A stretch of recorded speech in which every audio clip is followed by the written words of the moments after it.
Anyway, Sir Jigs, oo, gusto kasi naming matanong, ano po ba yung tungkol sa nireklamo nating Citizens Crime Watch laban kay Secretary Vince Dizon? Noong tungkol dun 2019. sa Southeast Asian Games. Ay, happy 3K! 3,000 live Oh, viewers!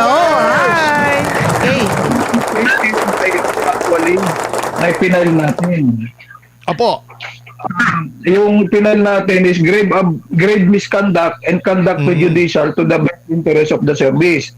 Opo. Tapos yung isa, malversation of public funds and property violation of Section 3 RA 3019.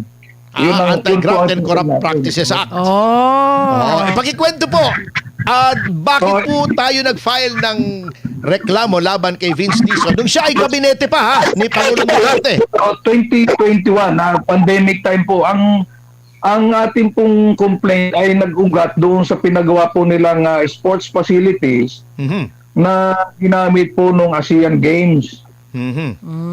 Kung inyo po matatanda noon, yung issue na yan, di ba nakaupo po si dating GOCC legal counsel, si Attorney Jurado, Opo. na hindi niya po sinangayunan yung joint venture agreement.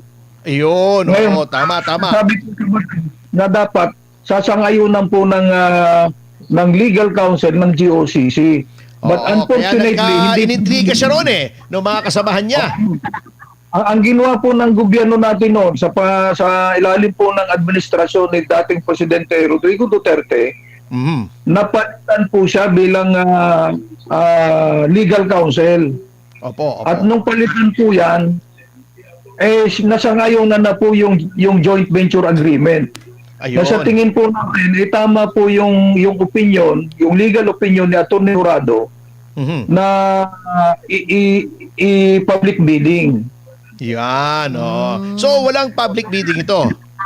Wala pong public bidding. Ngayon, ang nangyari po, yung joint venture agreement nila, ibinigay po nila doon sa isang Malaysian company. Na yung Malaysian company na yan, ito po ang pinag-usapan po dito ay 8 billion worth of project. Wow, malaki. Ngayon, Billion? Laki.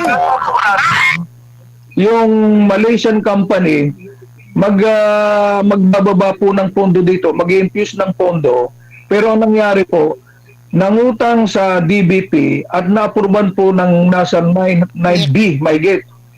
So doon lang, kumita na sila ng mahigit 1B. Wow. So, parang ginisa tayo sa sarili nating mantika.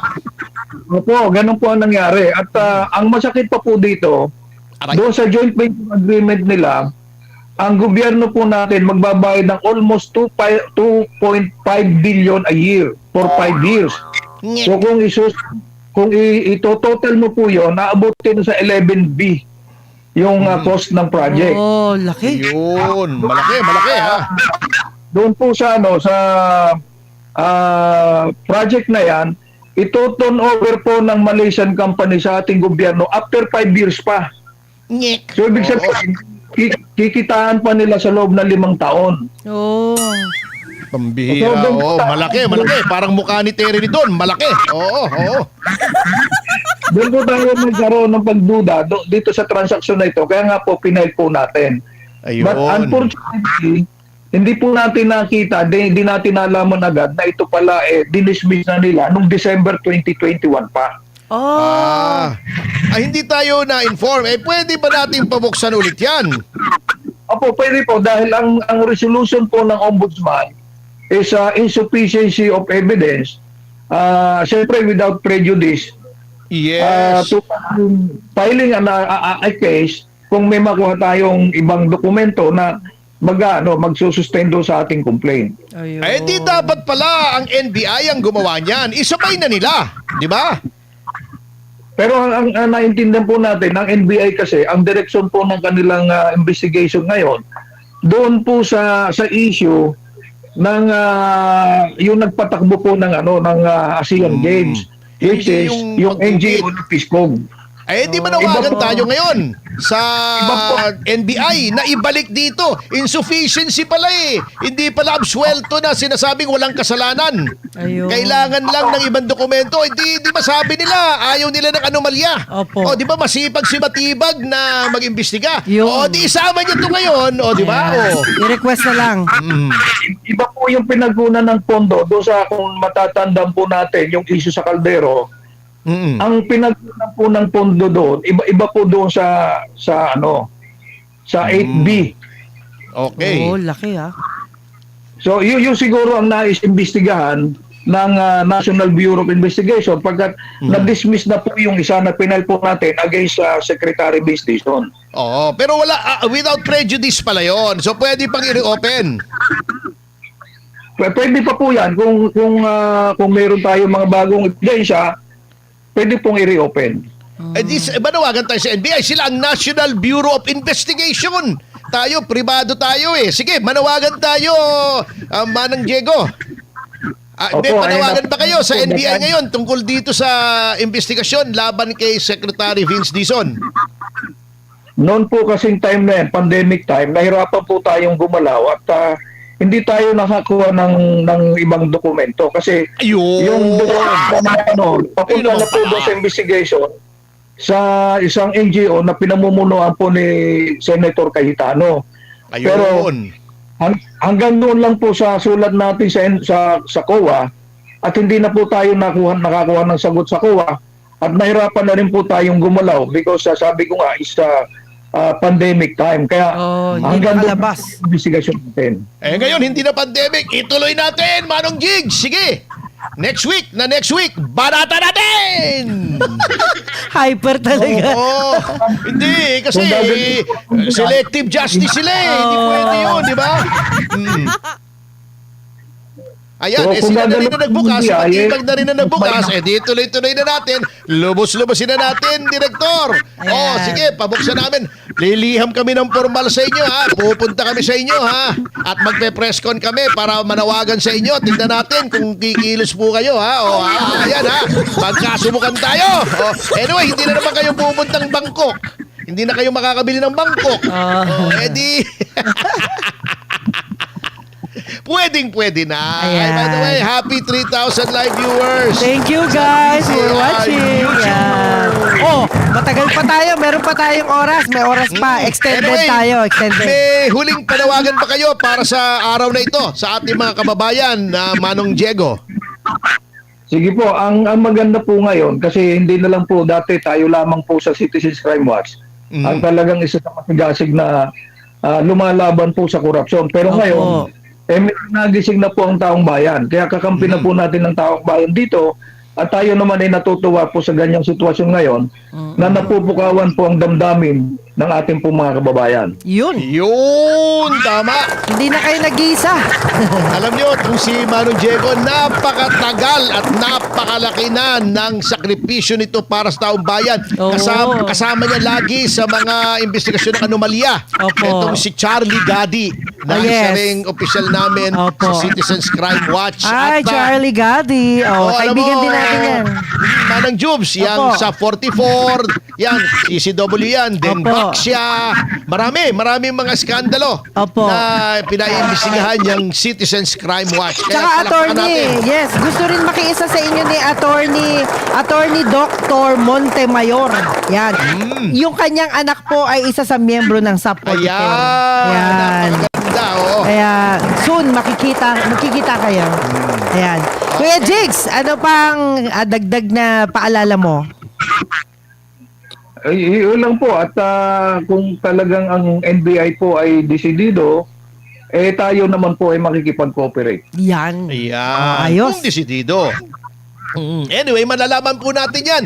Maraming salamat po, President Diego Magpantay, National President ng Citizens Crime Watch. Thank you for Thank you. honoring our invitation. Salamat, Kuya Jigs. Okay. Yan po ang tinig ni Diego Magpantay. Magpantay. Diego! Go! Ano nga apelyido ni yung isang Diego na kaibigan natin? Si Diego Bandido. Ayun, yun ang ibig sabihin si Diego Bandido. Totoo yun. DJ yun, si Diego. Siya yung Sumuko ka, Diego Bandido. Hindi, siya yung bati yun. Yun siya yun. Oo, Tinig siya yun, tinig di ba? yun. Oo. Galing yan eh. Anyway, Okay. huling talata na natin. Huling talata eh. Sa araw na ito, bago tayo mag-weekend. Pero Ayan. by the way, Sabado po, bukas, Opo. 3 to 4 naman, Yeah, small talk sa naman. SMNI. Oo. Ang aming panauhin, alam mo kung sino? Sino po? Si Jojo Alihar. Wow, hi Jojo. Oy, Jojo, manonood ako Last sa inyo. week, ang panauhin namin si Mark Leviste, Ayan. former Vice Governor ng ilang dekada ng Opo. lalawigan ng Batangas. Ayan. Anyway, ito, huling talata. Ito, nagtataka ako rito. Mhm. Sabi ng Malacanang ay dead ma daw. Wapakels. Wapakels. Walang pakialam? Why? Wapakels daw si Pangulong Marcos Jr. sa kanyang walang kwentang satisfaction ratings na negative chuchu. May kanya-kanyang ano naman yan. Eto, sabihin mo kung anong sabi ng Malacanang. Second paragraph. Ikaw na Anong magbasa. sabi po? Ayan, the Ayan, latest social. Ito to, pangalawa paragraph. Okay. Oh, Ay, nandiyan sabi ka nga ba? po. Tama ba yung pahina mo? Ayan. Mukhang mali eh. Kwet. Oo. Oh, Ayan, baga ba yan. naman? Eto ba yan? Yan. Ayan. Oh. Okay, ang Pangulo ay hindi po apektados ng numero. Tumaas yan. Bumabayan ang focus ng Pangulo ay magtrabaho. Sabi po na Yan. Presidential Yan. Communication Office Under Secretary and Palace Press Officer Claire Castro said during a palace briefing. Ano ba sabi niya? Ano ba? May karugtong pa yan. May Ang karugtong sabi yan. pa niya, kung ano ang kailangang maipaabot sa ating mga kababayan, yun po ang gagawin ng ating Pangulo at ng administrasyon na ito. Yeah. She added, merong dagdag Okay, isingit lang natin ito. Parang insertion sa budget. Oh, yan. May Sikat singit. lover. Ayan. Idol, Attorney Topacio, pa-shoutout po ulit watching from Miami, Florida. Your program is my sleeping pill. Ibig nyo sabihin, Papatulog? boring kami. Oy, grabe the best. Kayo kayo Oo nga. Bakit kayo tutulog? Anyway, hindi, nagbibiro lang po Tsaka kami. si Miss Kat Lover. Manungsong, mabuhay ka, Manungsong. Alam namin ang ibig mong sabihin. Opo, Anyway, opo. balik tayo rito. Alam mo, para sa akin, katakataka yan. Why? Kasi, bakit hindi ka mababahala? Sabi mo, trabaho lang ako. Oh. Kung mababa ang satisfaction rating mo at pangulo ka, Dapat ibig mag-alala ka. sabihin- mag-alala ka. Ibig sabihin, ay yung ginagawa mo ay hindi gusto ng taong bayan. Oh. Pero attorney, ang tanong dyan, yan ba ang totoong sinabi kay attorney Claire Castro? O baka naman siya lang mismo ang nagsalita nun? Ay, hindi, we have to presume Hindi na galing sa Pangulo. Hindi, we have to presume na Na kapag galing. yung spokesman ang nagsabi, galing sa Pangulo. May presumption yan Sa of bagay. regularity. Yun lang, Oo. yun lang. Okay, sige. To be Kaya nga corrected. kasi, Stand corrected. Ibig sabihin, hindi tumutugma sa gusto ng taong bayan ang ginagawa mo. Dapat mabahala ka. Hindi nagugustuhan yung ginagawa mo. Parang yun nanliligaw ka di ba? Opo. Sasabihin mo, binigyan mo ng tsokolate, ayaw. Ayaw. Ayaw pala ng tsokolate, may diabetes pala yung nililigaw. Oh. Kaya pala ayaw. Ang gusto prutas. Oo. Ano naman? Nire-reject. Ayaw pa rin. Binigyan mo ng bulaklak. Ayaw! Ayaw pa rin. Ay, nana. Yung pala may allergy sa pollen. Di ba? Wala na. Ibang gusto. Chicharon. Gusto chicharon. Chicharon. Di ba? Masarap Bakit yan. sasabihin mo, wala akong pakialam kung ayaw niya. Wala kang pakialam, di ka sasagutin nun. Ayun lang. Yun dapat mapahala ka. At Because, solusyon ang hanapin. ito na nga, may issue na nga na nabudol mo na ikaw ay nanlinlang na yung sinabi mong gagawin mo na 20 pesos na per kilo ng bigas na yung maraming pabahay 5,500 flood control ipapagpatuloy natin Yun lang. yung peace and order bla bla bla bla ay Yun hindi mo lang. ginawa kaya yamot sa'yo hindi mo ba nakikita hindi lang naman mababa na katulad ni Chief Justice plus 10. Kasi, normal naman yun kasi mahirap talagang mag-relate ang mga ordinaryong mamamayan sa trabaho ng hudikatura. Ayun lang. Pero ikaw ang presidente. Number 1 yung plaka ng kotse mo, di ba? Number 1. One. Ikaw ang pinakamataas. Opo. Hindi ka nagko-connect. Kung walang koneksyon, kung walang trust, Negative 32. 35 ba? 32. Eh, paktay na. pag How can ganyan. you govern if you do not have the people's trust? Public office is It's a public trust. It's public trust. Kung walang trust sa yung public, kamoting kahoy na may Okay. lalo ka.